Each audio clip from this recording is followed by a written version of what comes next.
20년 동안 쉬지 않고 일을 했는데 왜 집 한 채가 없을까요? 아이와 함께 살 집을 올해는 꼭 찾고 싶습니다. 저와 배우자는 둘 다 청약 통장을 가지고 있습니다. 지금 급하다고 덜컥 내 집 마련을 해버려서 이 청약 기회를 날릴까 좀 걱정도 돼요. 청약을 할까 생각을 하다가도 높아진 분양가가 부담스러워 이도 저도 못하고 있는 상황입니다. 주변 친구들은 서울 말고 신축이 많은 경기도권으로 오라고 하던데 아직 부동산을 제가 너무 몰라서 서울 내 집 마련을 고민하는 제가 너무 욕심쟁이인 걸까요? 결혼을 할 때만 해도 삶이 늘 부정적이었던 저는 아이 생각이 없었습니다. 하지만 늘 밝고 긍정적인 남편을 만나 내 자식에겐 행복한 세상을 선물할 수 있겠다는 생각이 들기 시작하면서 3년간의 시험관 끝에 아기를 가지게 되었습니다. 아이가 태어날 날이 다가올수록 집에 대한 걱정이 생겼습니다. 어디에서든 행복하게 살기만 하면 됐지 싶었는데 아이를 위해 좀 더 좋은 환경으로 이사를 가고 싶은 마음이 커지네요. 제 회사는 사당, 남편 회사는 가산 디지털 단지입니다. 친정이나 시댁에서 멀지 않은 곳으로 집을 구하려다 보니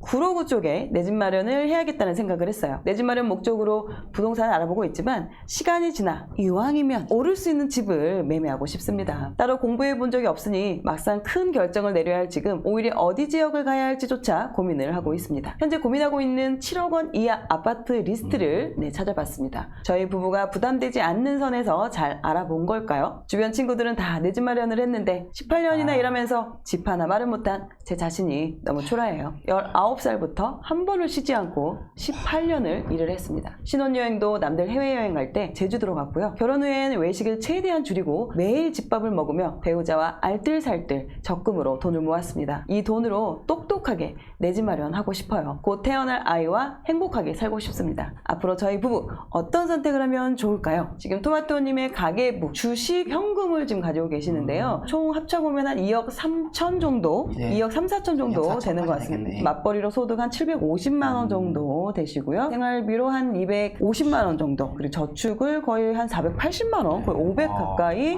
저축을 하고 계십니다. 저축을 상당히 많이 하고 계세요. 이분의 지금 가장 큰 재테크 고민은 현금 2억, 신생아 특례대출이 5억까지 되죠. 그쵸. 그래서 한 7억, 세계 최초 주택을 좀 마련을 하려고 합니다. 구로구 쪽을 좀 보고 있는데요. 어떤 집을 사면 좋을까요? 두 번째는요. 지금 기축을 매매하는 것도 좋은데 청약 통장이 있다 보니까 특히 이제 구로구 쪽에 하반기 청약 분양이 곧 이제 있을 거라는 얘기 들어서 청약을 할 건지 아니면 일반 아파트를 매매를 해야 될지 고민인 것 같습니다. 구로구 주변 쪽을 염두에 두고 계신데 네네. 어떤 모습을 갖추고 있고 얼마만큼 생활권을 갖춰져 있는지 한번 살펴보면 좋을 것 같아요. 좋습니다. 서울에서 구로는 한강 이남 쪽에 있고요. 강남을 기준으로 서쪽에 있어요. 확대해서 보면 구로구는 지하철 1호선이 지나가고 있고요. 이렇게 1부, 2호선 이렇게 지나가고 있는 모습이에요. 구로의 핵심은 수도권의 7대 업무지구라고 부르는 가산, 구로 디지털 단지, 가디구디라고 부르거든요. 네네. 많은 일자리를 가지고 있는 이 직장이 중심이 되는 베드타운 역할이 되고요. 구로는 신도림이라는 생활권이 있어요. 천을 끼고 있고 역 안에 하나의 거대한 택지로 이루어지고 있는데 여기는 구로지만 실제는 영등포와 맞닿아 있으면서 상급지, 버금가는 엄청나게 균질성을 갖춘 택지를 모습을 보이고 있어요.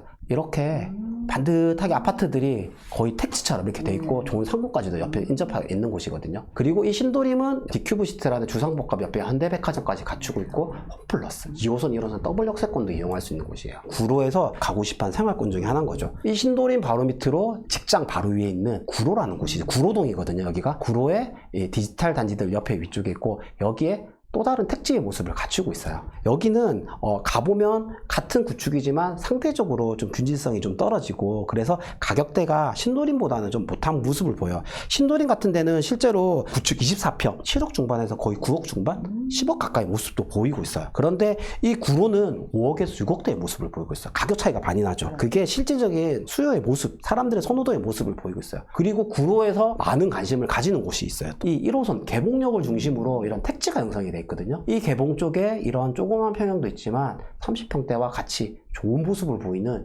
이런 뭐 현대 한마을 같은 이런 택지들에 있는 좋은 아파트, 낡은 아파트들이 있어요. 그리고 역에서는 좀 멀지만 위쪽에 좀 띄엄띄엄 아파트들이 모여있는 아파트들이 있어요. 여기는 목동의 바로 밑에 위치하고 있고요. 그래서 상대적으로 이렇게 반듯반듯한 모습이 아니라 중간중간 이렇게 비어있죠. 주거의 환경이 좀 떨어지는 모습은 보여요. 그래서 이 고척은 상대적으로 가격대가 5억에서 7억 정도의 모습을 보이고요. 24평 새 아파트 같은 경우에는 8억대 정도 가격을 보이고 있어요. 이런 삼각지의 모습을 보이고 있죠. 청약에 대해서 고민을 하시는 네네. 분 있죠. 여기에 올해 하반기에 1000세대 규모 힐스테이트 푸르지오라는 아파트 분양이 예정이 돼 있어요. 그래서 1000세대 중에 한 500세대 정도가 일반 분양 정도로 예정이 돼 있는 곳이거든요. 기대감을 가지고 있는 곳이죠. 그리고 구로 개봉만 있는 게 아니라 좀 넘어서면 여기에 이제 천왕이라는 곳이 있어요. 이제 7호선 라인 쪽인데 상대적으로 보시면 단절이 돼 있죠. 규모도 적고. 그리고 이 천왕은 입주한 지 10년 전후쯤 된 곳인데 서울로 가기엔 단절성이 떨어지고 규모가 적고 그리고 임대주택이 많이 섞여 있어서 그러니까 10년 전후밖에 안 된 아파트인데 7억대 중반에 가격을 보이고 있어요. 그래서 단절이 되기 때문에 이 구축과 비슷한 모습을 보이는 거죠. 그리고 또 다른 곳이 항동이라는 곳이 있어요. 이 항동은 바로 옆이 이제 역곡 이제 부천이죠. 근데 여기는 이제 역세권이 아니에요. 그런데 이 항동은 신축으로 이루어졌음에도 불구하고 7억 정도의 가격을 보이고 있거든요. 역세권의 불편함, 단절성, 상권이 부족한 게 이런 요소로 작용하는 것 같아요. 구로를 살펴보면 구로에 인접한 곳이 아까 고척도 있지만 신노림 바로 위에 보면 영등포의 물레,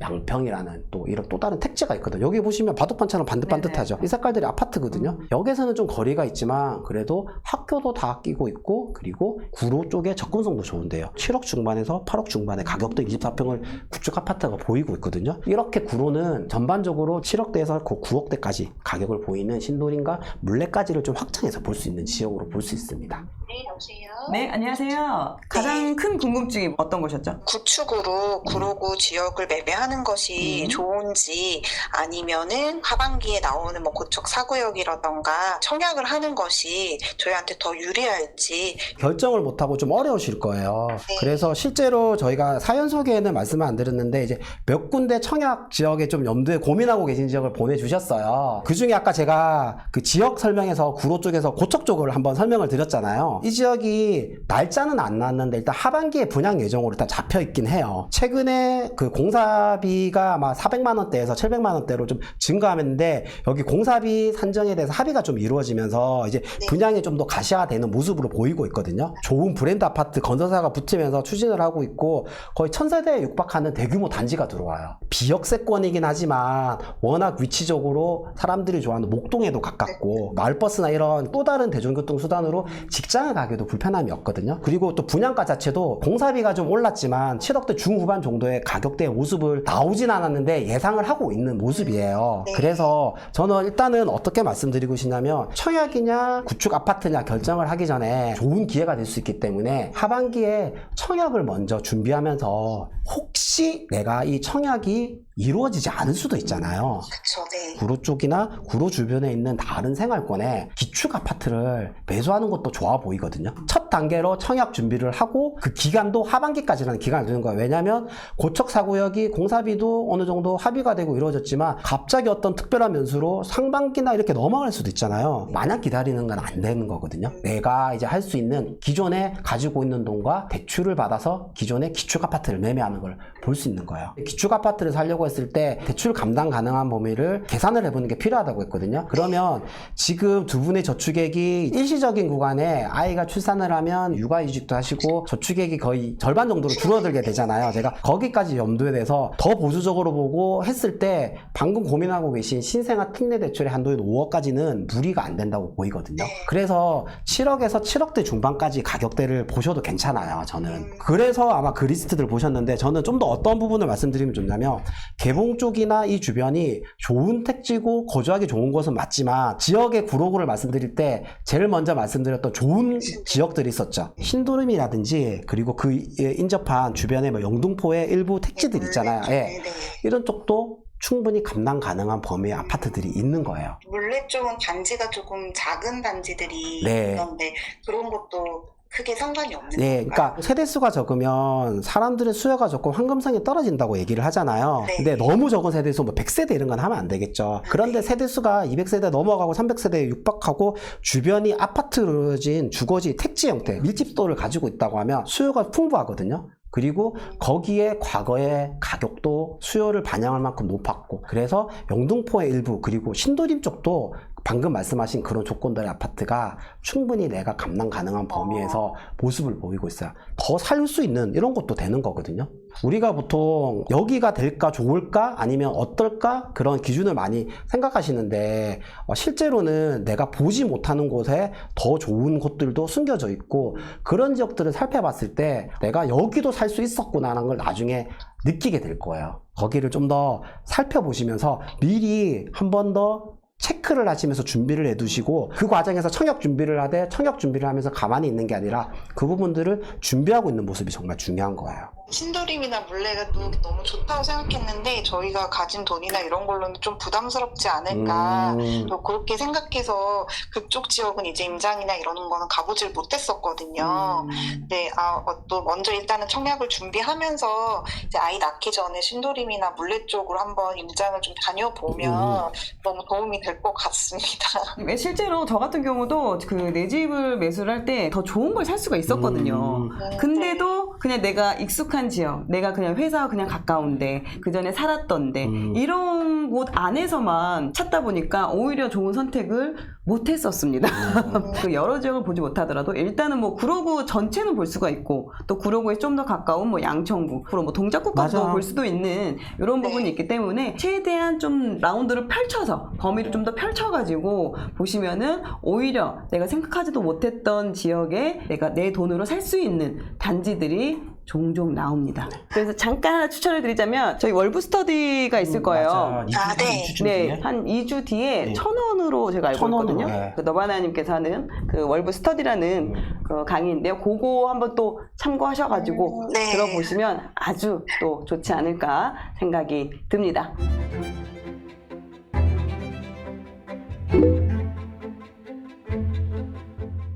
또 저희가 주거비로 따로 나가는 게 없어서 저축을 한 65% 정도를 하고 있기는 한데 부족한 거가 아닌지란 저희 사실 생각을 했거든요. 그래서 가계부를 봤을 때 정말 잘 모으고는 계시거든요. 60% 이상을 저축하는 건 쉬운 게 아니에요. 여기서 우리가 지금 잘하고 있으니까 멈추는 것과 앞으로 어떻게 할지가 달라지는 게 뭐냐면 지금 청약으로 내 집을 마련할지 구로 또는 영등포로 마련을 할지 어쨌든 그 다음 단계가 뭐냐면 이 다음에 내가 더 좋은 집으로 옮기거나 더 좋은 자산을 마련하는 행동으로 바뀌어야 되는 거거든요. 보통으로 우리 이제 일반인들이 부자가 되고, 그러니까 뭔가 경제적으로 좀 더 여유를 가지려면은 4단계까지가 좀 필요해요. 그게 뭐냐면 일단 첫 번째가 돈을 버는 거죠.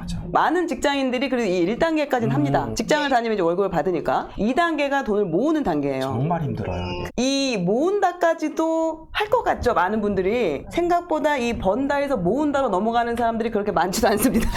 모으는 단계에 있어서는 아주 뭐 베테랑이신 것 같아요. 여기에서 이제 바로 이제 3단계로 불리는 단계로 들어가셔야 되는 거고, 보통 이제 불린다라는 게 이제 투자를 많이 생각을 하시죠. 그나마 그래도 우리가 일반 직장인들이 좀 더 불리는 조건으로 가는 좀 더 쉬운 단계가 내 집 마련이라고 저는 생각을 해요. 특히나 지금 신생아, 특례 같은 경우는 지금 금리가 계속 오르고 있음에도 불구하고 2.5% 정도 30년 고정으로 갈 수가 있는 아주 좋은 그런 정책 대출이기 때문에 이 대출을 충분히 잘 활용을 하면은 내가 목표로 가고자 하는 지점에 빨리 갈 수 있는 방법이 될 수 있을 거라고 생각이 듭니다. 자산을 좀 더 불리고 싶다라고 하신다면은 이제 그때는 의미 있는 적극적인 좀 공부가 필요하지 않을까라는 생각이 듭니다.